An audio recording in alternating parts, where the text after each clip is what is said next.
అదంతా పాతకాలం మాట. ఎస్, నేను మాత్రం చాలా ఎమోషనల్గా ఉన్నానండి ఇవాళ. నేను కొన్నేళ్లుగా waiting, Sam solo cinema Telugu థియేటర్స్లో 2 స్టేట్స్లో నేను వెళ్ళి చూడాలి, క్రౌడ్తో పాటు క్లాప్ కొట్టాలని. సో కొంచెం ఎమోషనల్గానే ఉన్నాను. మనకి లైఫ్లో ఫ్యామిలీ కాకుండా లక్ ఉంటే 3 మహా అయితే 4 దొరుకుతారండి. ఎలాంటి వాళ్ళు అంటే వాళ్ళు మన కోసం ఏవైనా చేస్తారు, వాళ్ళ కోసం మనం ఏవైనా చేయడానికి సిద్ధంగా ఉంటాము. వాళ్ళతో ఒక బ్యాడ్ న్యూస్ పంచుకుంటే మన బాధ తగ్గుతుంది, వాళ్ళకెళ్ళి ఒక శుభవార్త చెప్తే మన సంతోషం రెట్టింపు అవుతుంది.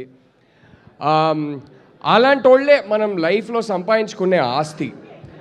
అంతకన్నా ఇంపార్టెంట్ వెల్త్ లైఫ్లో అసలు ఎర్న్ చేయలేము. నేను నా లైఫ్లో సంపాదించుకున్న ఆస్తి ఈ అమ్మాయి. శామ్ మా ఇంటి బంగారం, because she is family.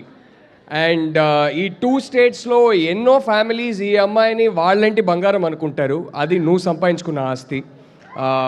That love over these many years of knowing you, watching that love for you, that's been one of the most rewarding experiences of my life. And ఈ బంగారం వల్ల నాకు పరిచయమైన ఇంకో బంగారం మా Nandu. You're my darling Nandu. You know how much I always root for your films. And ఈ బంగారం వల్ల ఈ మధ్యన నాకు పరిచయమైన ఇంకో బంగారం రాజ్, అలాగే హిమాంక్. ఇంతమంది బంగారం కలిసి ఈ సినిమా చేస్తుంటే, అండ్ ఈ సినిమా నా భార్యకి ఒక సూపర్ హిట్ సాంగ్ ఇచ్చిన సినిమా. సో ఈ సినిమా పెద్ద బ్లాక్ బస్టర్ కావాలని కోరుకుంటూ I just want to say all the very best to the whole crew and cost. Thank you everybody. సామీ, లవ్ యూ సామీ. Thank you so much. And Rahul గారు, మీకు దోశలు వేయడం వచ్చా?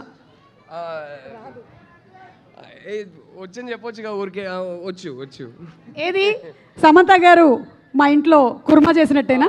సమంత ఎంత బాగా చేస్తుందో దోశ అంతే బాగా చేస్తాను నేను కూడా. అయితే అర్థమైపోయింది మాకు. చిన్మయ్య గారు